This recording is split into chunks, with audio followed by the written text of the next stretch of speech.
that state convicts your nominee for president, you might be in a cult. If you claim you back the blue but want to defund the police, and the police go to your nominee's house to retrieve national security secrets, you might be in a cult. If you're supporting a guy whose felony convictions prevent him from getting a security clearance, you might be in a cult. And if the guy you're supporting for president has felony convictions that prevent him from going to Argentina, Australia, Brazil, Cambodia, Canada, Chile, China, Cuba, Dominican Republic, Egypt, Ethiopia, Hong Kong, my motion India, takes precedent. Indonesia, Iran, Ireland, Israel, Japan, Kenya, Macau, Malaysia, Mexico, Morocco, Nepal, New Zealand, Peru, Philippines, Singapore, South Africa, South Korea, Taiwan, Tanzania, Tunisia, Turkey, Ukraine, United Arab Emirates, and the UK, you might be in a cult. If you believe in states' rights, except 50 Cent and Ben Crump will meet the congressional leaders tomorrow, which is actually today, June 5th, in D.C. to discuss the Black wealth gap, the widening of the wealth gap, and corporate America's marginalization of Black-owned companies. 50 Cent. And I just want to say this. This has nothing to do with 50 Cent, but everything to do with the fact that people think that Black celebrities are the ones that need to be speaking for the Black community as a whole. Yes, his influence is valid, but where is the Black economist? Where is Black academia? Why is it that someone who has a job that is not common amongst the Black population as a whole, meaning the majority of Black people are not entertainers making millions of dollars, why is it that his voice is the loudest and being allowed to sit with congressional leaders? Why do you not have people like Professor Julianne Malveaux, who is a Black economist who has a degree from MIT, who actually sat at the congressional hearing with Republicans and Democrats fighting for reparations in this country for Black people? This is your reminder that people like Mike Johnson, your current Speaker of the House, shot down reparations about 4 years ago when she actually sat on that panel and discussed the need for reparations for Black people and the Black wealth gap. This is an opportunity for people in Congress to actually speak to Black people who study this information, who study Black culture, who are part of the Black community, and who are part of Black academia, to give actual voice to what our issues are in an educated way. Now, do I think 50 Cent should still be there? Sure. He is a wealthy Black man, but he should not be the loudest voice in the room. He should not be the main person who everyone listens to. You need Black academia. You need Black economists in the room talking about Black wealth because they study this information. They're not just the beneficiaries. Let's have a... She is 100% right, as you don't need me to tell you that. Welcome to the National Newspaper Publishers Association's Let It Be Known in the nation's capital again today and all week long. Lots and lots and lots of news. Look, you remember COVID and when they were giving out the stimulus and people wanting more stimulus, and there was this prevailing thought, especially in the Black community. If you're Black, you understand that you don't get anything, as they say, for free. Nothing for free. You figured somehow that was going to come back and folks were going to have to be paying for that. And in a lot of ways we did. Now there's been an argument for years, decades, about reparations. And folks in Evanston, Illinois, we're going to get to this today. They got reparations of a small amount, $25,000. Black residents did. Better than nothing, I understand that, but guarantee you, we're going to talk about this morning, those folks are going to have to pay that money back. We're also going to talk about the Fearless Fund this morning. They lost again in court as the assault on DE&I. The assault, let's just throw out the acronyms and everything else. The assault on Black people. We talked so much yesterday about the assault and the disrespect of Black women that the Black women have had to endure forever. this is another assault on Black women, but it's assault on Black people in general, because the Fearless Fund was a fund to give money to Black women owned businesses, and white folks are saying you can't do that. And that's just the pure language right there. We don't no need to couch it. We're journalists here. We're supposed to write things and say things in a politically correct way. Let's just be real about it. White folks are coming for y'all, coming for all of us. And it don't get too much darker than I am, so I know I'm target A. Black women are target A1. Black men are so lost in general. They better wake up. This young lady we just saw, she talked about 50 Cent. 50 Cent is one of those guys who is going to stand up, but he's in the minority. He's got spine, he's got backbone. People don't like 50 Cent because he's just straight in your face, but he's going to stand up. But he's, like I said, he's in the minority. But that's unfortunate. That is totally unfortunate. We're going to talk about that this morning in the Federal Appeals Court. Also, this is interesting. I just want to bring this note up because it's very interesting. That judge down in Florida, the Trump judge, they have been receiving 1,000 complaints about her a day. And now a federal court says we will no longer accept any complaints about her anymore. And I just keep saying, and I've been asking folks, talked to some folks at the White House yesterday. I was asking folks, why don't this special counsel, why hasn't he dropped that case? Because you can go back and revisit it and go on to the Washington case, the January 6th case. The fix is in, folks. The fix is in. Until you show me otherwise, the fix is in. Because come July 11th, when Donald Trump is sentenced in New York, that's not going to change anything. And he's not going to prison. The fix is in. Something great happened yesterday at Revolt. Diddy owned Revolt. Well, the employees have bought out Diddy's ownership stake. That's amazing. It's a great story. Love to bring it to. It is Black Music Appreciation Month. De La Soul, the legendary group, hip hop, they're going to be showcasing their highly anticipated documentary called Chapter 3, beginning this weekend on YouTube. It's going to be a limited run from June 7th through June 14th.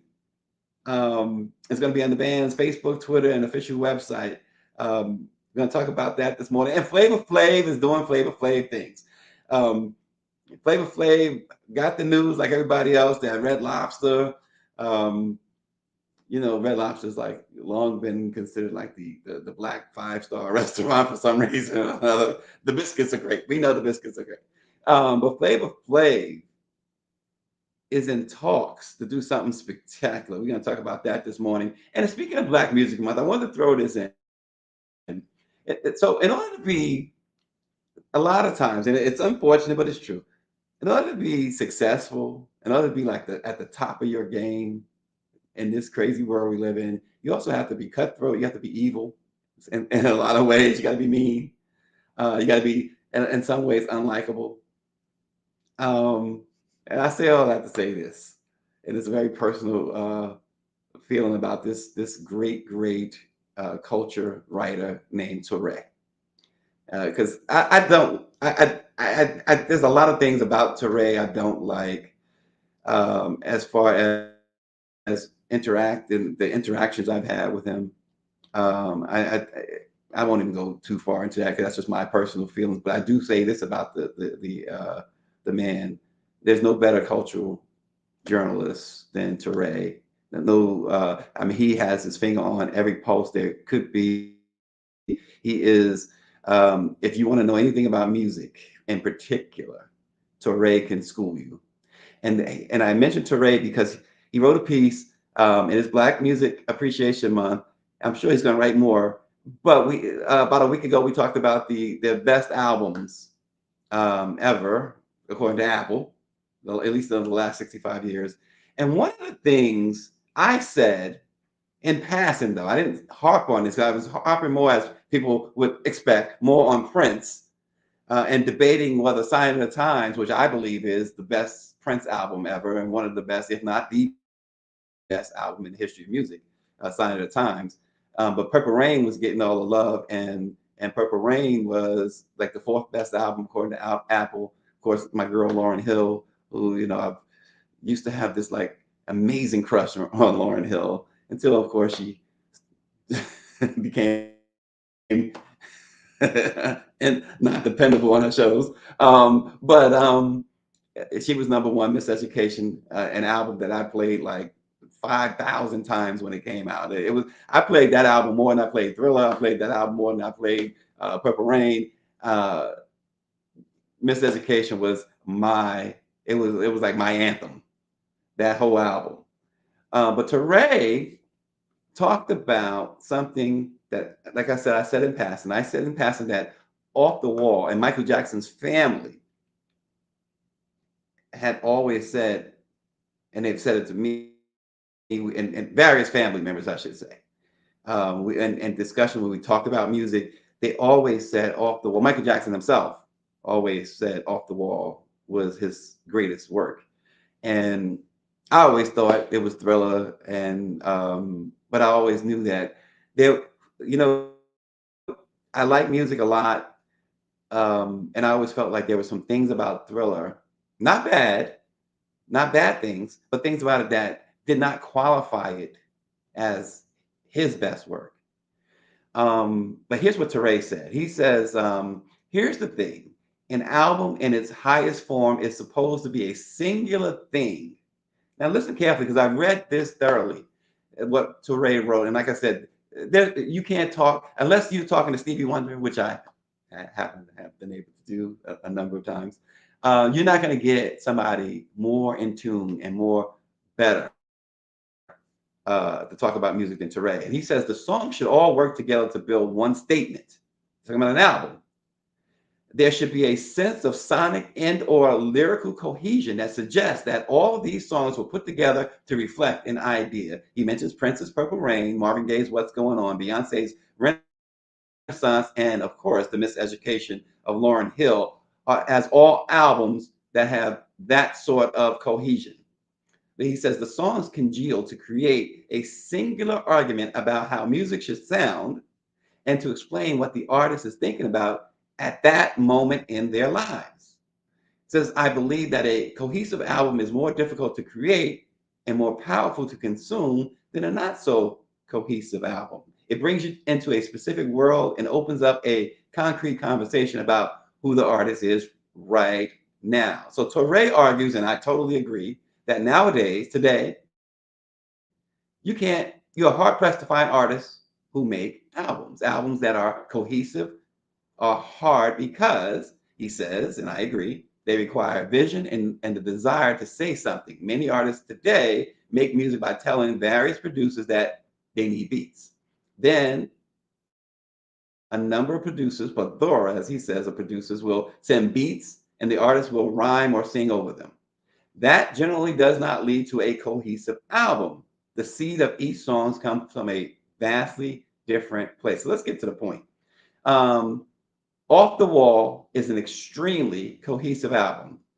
All of the songs come from the genre of disco. The album is perhaps the greatest distillation of what disco is, Teray argues. And the songs reflect the world of a young man trying to find love. He dances, he loves the club life, he falls in love, he gets his heart broken. It's almost like a movie about what it is to be an early 20-something in the big city. And in that way, it speaks to who Michael Jackson was at that time. He was then a former child star who loved to dance for dancing's sake, but also he was not certain that he was going to make it as an adult. Because it's very abnormal for a child star to become an adult star. Of course, there have been some who have made that leap, as Teray notes, but it's very rare. And before Off the Wall was released, Michael was, he was not sure that he would be this big time superstar. So he was at a crossroads in his life, and he was in the clubs If you you can Google and see Michael at Studio 54 a lot in New York. He was really finding himself, as they say. And all of that got poured into Off the Wall. Thriller, of course, like, and I said this when Thriller was out. We all love Thriller. I love Thriller. Everybody loved Thriller. But Thriller was really the compilation of the 9 best songs that Michael and Quincy Jones put together in the studio. If you know or recall or don't know, there were 60 some odd songs that Michael and Quincy worked on for the Thriller album, and 9 made the cut. They were all, I mean, the album, without question, was great. But just because an album sells a lot does not make it a great album. We see that today. But I just wanted to bring that up. Black Music Appreciation Month. And it's an appreciation for some of the greatest music. And of course, Michael Jackson being the greatest pop entertainer ever. And so thought it was great because Off the Wall, what happened with Off the Wall was a precursor to what was to come. And in a sense that, and more people should do, here's where you could follow Michael Jackson, his example. Michael Jackson was so devastated that Off the Wall did not receive a Grammy Award. He was absolutely, but he was not just devastated. He was angry. And you may have heard the story, it's not a myth, that he took his sister LaToya's lipstick and wrote on the mirror in their bathroom, "They will not be able to ignore my next album." He was so angry. And he went in that studio with Quincy and Rod Temperton and others. And what came next was the biggest selling album in the history of the world, Thriller. So what I'm saying is channel your anger, because I was angry yesterday, I'm angry today. And now I need to channel that into something. I need to follow Michael and make the next thing the greatest thing. And that's what we're going to do here. Let it be. We're gonna channel this, and we're gonna make this the great thing, a great thing. We're gonna make this great. Okay, y'all with me? Oh God, when we get the Fearless Fund, I'm about to read out loud a direction, y'all. See, I'm all wired this morning. Few hours sleep. Never enough sleep. But the feel is fine. And I'm so angry about this too. The U.S. Federal Court of Appeals suspended a venture capital firm's grant program for Black women business owners, ruling that a conservative group is likely to prevail in its lawsuit, claiming that the program is discriminatory. I think we got a clip for this, but it's just infuriating. They were giving money, grants. Let's listen to the clip. For a longer video because we need to cover some stuff. An underemphasized reality of the law is just how often laws that were created for the explicit purposes of combating racism against Black people and remedying historical, systemic, and pervasive anti-Blackness get used against Black people. And the perfect example of that is what's going on with the Fearless Fund in Atlanta right now. An Atlanta venture capital fund started a small business grant program for Black women and awarded $20,000 in small business grants to Black women. And then a conservative hate group calling themselves the American Alliance for Equal Rights. And yes, I call them a hate group, not an organization or a nonprofit. Start calling these things the essence of what they are. Sued that Atlanta venture capital fund using Section 1981 of the Reconstruction Era Civil Rights Act of 1866. Which prohibits discrimination on the basis of race when making and enforcing contracts. Never mind that the grants given by the Fearless Fund are not actually a contract, but again, a grant, a gift, a charitable donation, which is what the Atlanta Venture Capital Fund argues. But the explicit intention of the Civil Rights Act was to stop and combat the discrimination against Black people. And now you have a white organization using it to sue a Black venture capital fund for using their own money to give to some Black women, because otherwise Black people, both Black men and women together, only receive the combined 1% of all venture capital funding. And if judges, courts, or conservatives cared even a quarter as much about originalism and intent and purpose behind the law as they pretend to, that would matter here. But it didn't matter to an 11th Circuit Court of Appeals that just ruled 2-1 that the Fairless Fund violated the Civil Rights Act. And why is that the ruling? Because 2 of those judges were appointed by Donald Trump, and you know what they're on. And while I have you here, let's talk about the American Alliance for Equal Rights, shall we? The American Alliance for Equal Rights exists for no other reason than the exact opposite of its name. First, it was started by Edward Blum, which, if you don't know, is the man responsible for going after and successfully getting affirmative action overturned. So let's make no mistake about what's happening here. These are people who are deliberately and systematically going after anything they perceive as providing any kind of educational or professional benefits to marginalized people, namely Black people. And I say perceived as creating more opportunities for Black people because let the record reflect that white women are the biggest beneficiaries of affirmative action in education. And what's worth noting here is that whenever we talk about affirmative action, organizations like this one and opponents of affirmative action always reveal their implicit belief system that white and non-Black people are entitled to admission to these schools, entitled to these seats and these resources, and that they're somehow being stolen and taken away by undeserving and unentitled Black people, right? Their argument is always that we are taking from them, that we are taking from deserving white people, that we couldn't possibly gain access without them and their resources in their seat. But here they are now going after Black women for giving their own money to Black women. They have quite literally inserted themselves into private business to stop equity.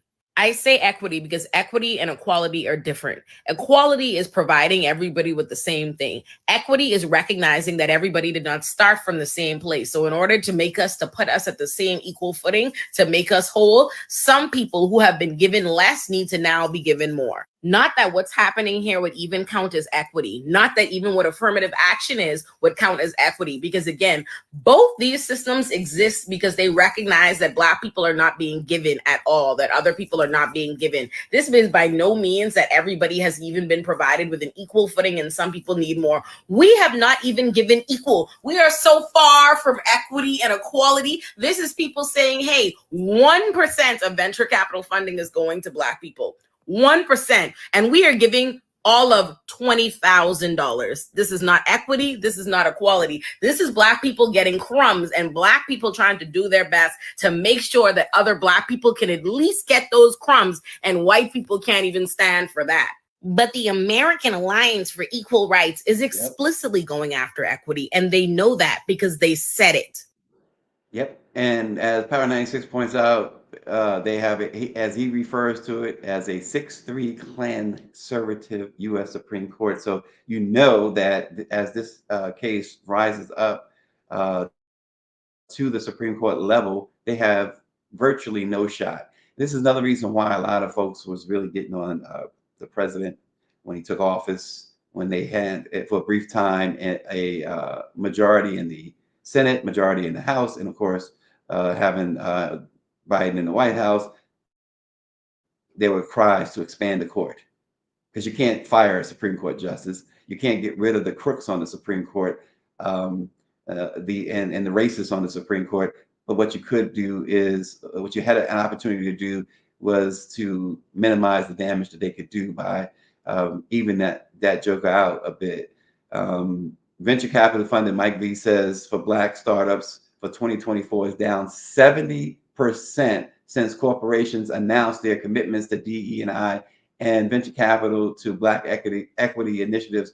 He says we get 48.48% of market capital. And so this spills over to something else that really Greer sent me this morning. Well, I don't know when she sent it. I didn't see it until this morning, but and I read through it.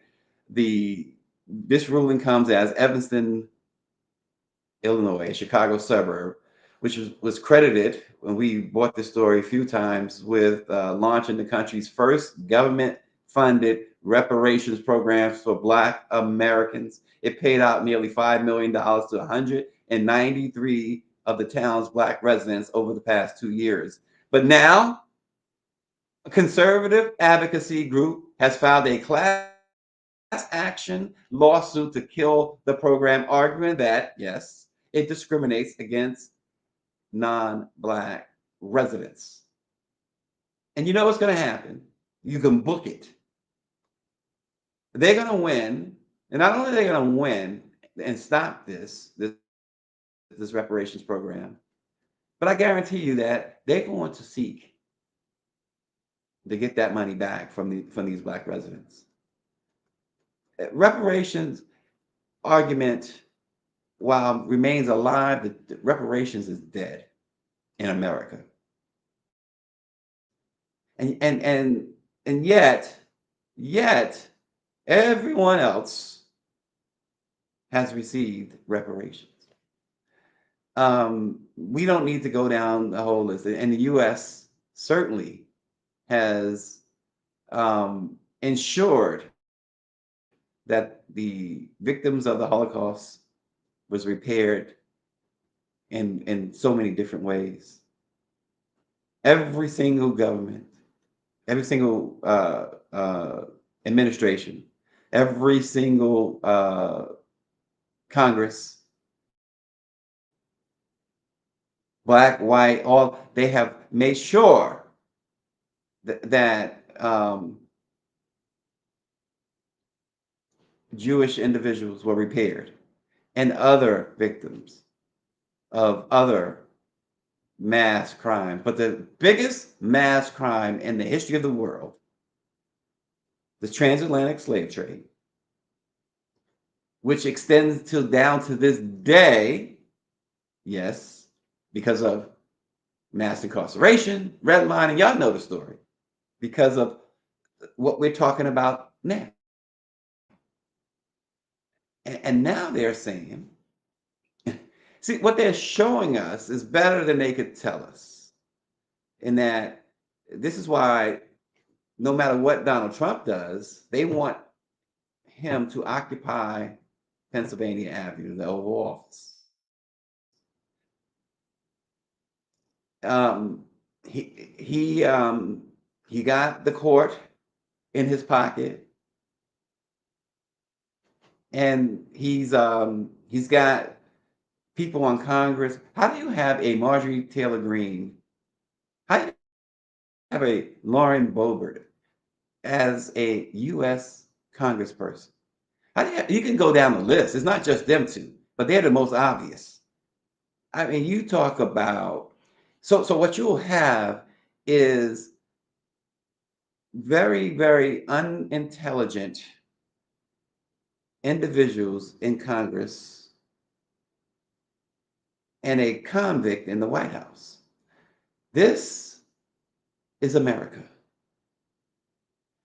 And the best option that they've given those who don't want that is an 81-year-old man. It's somebody's great grandfather. Now, certainly with age comes wisdom, for the most part. And for the most part, you really can't, you can, but the basis for attacking or saying that Joe Biden hasn't done a good job is you can't really produce evidence suggesting that he hasn't done the best possible job, and especially considering the fact that he is still in the midst of, and we were at the White House yesterday, and shout out to Ashley Fields. We were hanging out a little bit with the president as he was making the announcement about the border. And he has spent not only the 3.5 years in office trying to do presidential things and trying to make, I mean, let's say this, make America fair again. But he spent 3.5 years trying to clean up that 4 years of just that 4 years of total disaster. Everybody we talk to, we've talked, and I've said this, I it's not like a broken record, that's okay. But we've talked to people from all walks. We talked to young folks, we talked to people from other countries, and they, what are you crazy? What are y'all crazy? Um, Germany, Mike V says, is still paying reparations to victims of the Holocaust to this day, right? And that was prompted by American leadership. That was pushed, I should say, by American leadership. Power 96 says, just like the black farmers, white farmers get paid and nobody complained. When it was time for the black farmers to get paid, white farmers filed a lawsuit. Y'all got to read the room and see what's happening here. So when we talk about um, how they want to turn the clock, not just back to civil rights days and the Jim Crow days, but well beyond that. And the problem here is we talk white women are willfully, for the most part, being victimized by white men. Willfully. Because they go along with it. So your wives support your husbands, you stand by your husbands, but you can't. How do you support wrong? My wife is not going to support wrong.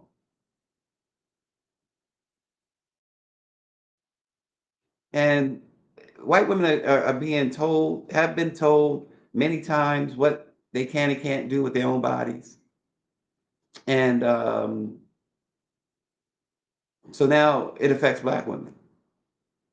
Um, but they going along with black women ain't going along with it. They are suffering the consequences of it. White women capitulate, and here we are. Here we are. So when they start blaming black folks and black women in particular, because you got this law and that law, and they get on black women and black people talking about, oh, y'all don't vote, y'all don't do that. Well, put the blame where it belongs. White women. Because you can put your man in your place. Women, listen, let's make no mistake about it. The most powerful person on earth is a woman. Need I say more? And I tell you, one woman they need to take power from is that Judge Aileen Cannon down in Florida. She has received 1,000 complaints a day. They said in 1 week, that CNN story, another story said a day. And they won't take any more complaints against her. But I just, for the life of me, don't understand why this special counsel, unless I do understand, why he continues to put up with her. You say, well, he's the prosecutor. He has no choice.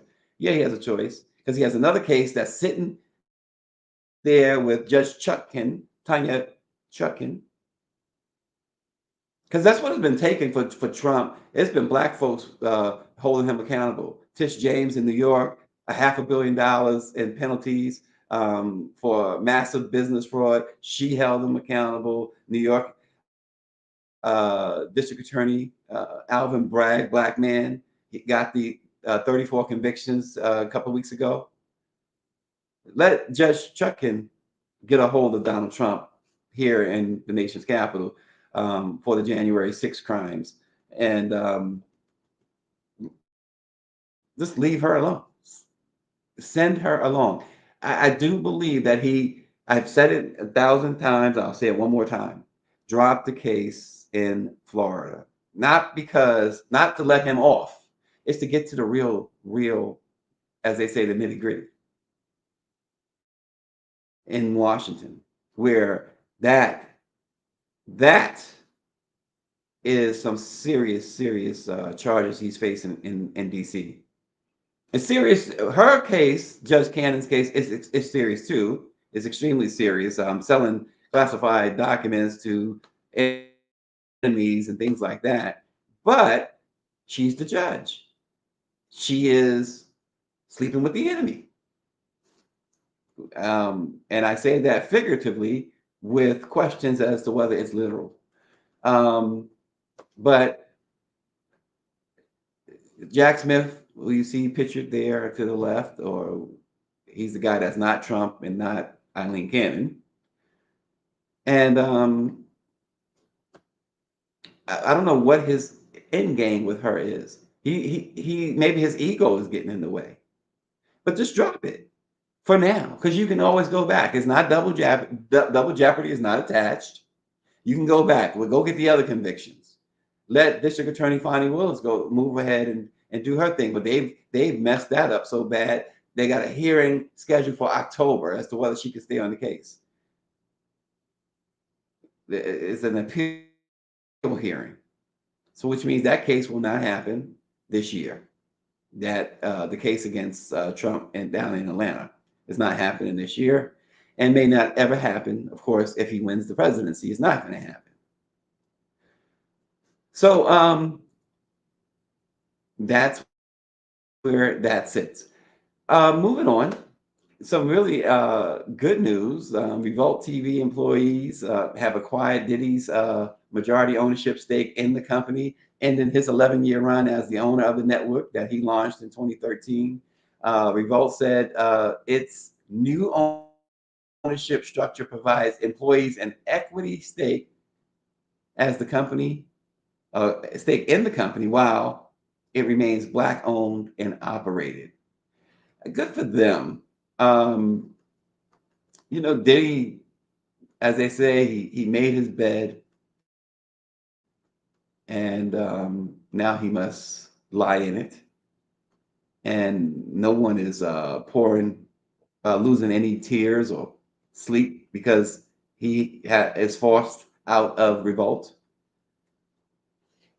But good for those employees. And we're talking about a big group of African American men and women that are now owners of Revolt TV. So we urge you to support the Black press, but we also urge you now to support Revolt, Black owned. Big sis Monique says, "Yep, cornball. She never cared for the cornball." Talking about Diddy. Power 96 says Trump knows that he is going to prison if he goes to trial in DC, because that Judge Chuckin does not play, as he said. Again, Black Music Appreciation Month. De La Soul is joining the fun. At least they're going to provide you with some fun. The legendary hip hop group is set to showcase their highly anticipated documentary beginning on June 7th. It's called Chapter 3. It's a week-long run.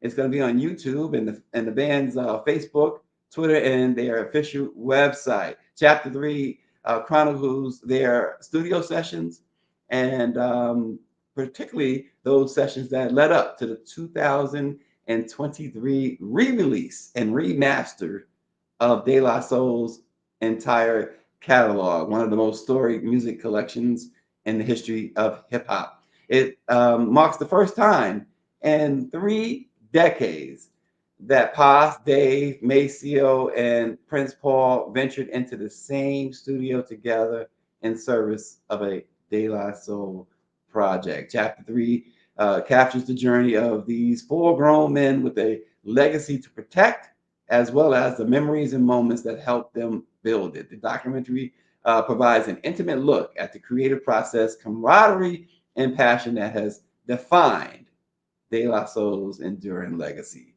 Check it out. Those guys, remember they used to talk about positive rappers. Well, that was De La Soul for sure. So it's some great stuff. Black Music Appreciation Month. Something to bop your head to. And how about my man Flavor Flav? Flavor Flav, earlier this year, him and Chuck released a song called "Everywhere Man," and it's a fun song. It's really fun. If you haven't listened to "Everywhere Man," you should download it, whatever platform you use. It's a lot of fun. It won't win any awards, but it certainly is worth listening to. But he has been everywhere, and now when news came about the whole situation. I don't know if you heard about Red Lobster filing for bankruptcy. Well, Flavor Flav loves some Red Lobster, and he is not letting Red Lobster get lost at sea without a fight, because he's spending his hard-earned money all in an effort to save them. He went to a Red Lobster and bought everything in the store. They had a whole spread. He literally bought everything. And but more importantly, Flavor Flav is now in talks to buy the franchise. He said he was going to do something about it. I mean, look at the spread. He said he ate a lot of the him. He had his kids, some of his kids with him. He was able to take some home to those who did not make the Flavor Flav feast, but he was absolutely serious. But Flavor, it's been his MO of late. Remember, he is the official sponsor now for the U.S. Women's Olympic water polo team as they attempt to win a gold medal in Paris this summer.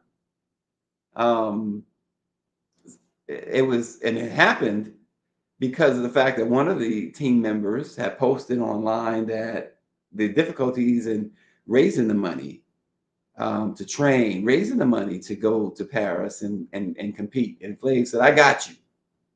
Have your people call my people." And they got together, and Flav wrote the check. And this is what you do, And I watched. If you have Twitter, Flav's on Facebook as well. But if you have Twitter, check out stuff that is written often on Twitter about Flavor Flav. And one of the things that might catch your attention, because he gets, like everybody else, he has detractors, even when he's doing something like funding the women's Olympic water polo team, talking about buying Red Lobster. He has his detractors, and folks will come at him with stuff like, "Gosh, I can't believe that anybody would pay any attention to Flavor Flav." I mean, real crazy stuff and real disrespectful stuff. The man's minding his own business. And he will respond by simply saying, "Look, if you knew me, you know I'm living my best life." And people use that phrase, "I'm living, such and such living their best life." Or what. Flavor is a recovering addict. And he is truly having fun and using his fame for the greater good. He's using it not to benefit himself, but to benefit others. He recognizes his place in history, and he recognizes the fact that everywhere he goes, people know him. I mean, we've seen him with Willie Nelson. In fact, Chuck calls him the Willie Nelson of hip hop. We've seen him with Willie Nelson. We've seen him at NASCAR. We've seen him here. We've seen him everywhere. And he's always hugging folks because he's one of those types. You have a friend or a family member who you can't shake their hand. You got to hug them. And that's Flavor Flav. He doesn't go for the handshake.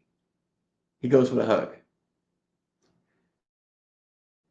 And there's something to be said about that. I mean, it could be annoying to some folks, but this is a man who has embraced his celebrity, embraced his sobriety, and is doing some things that folks who probably are much more famous than he is should probably consider.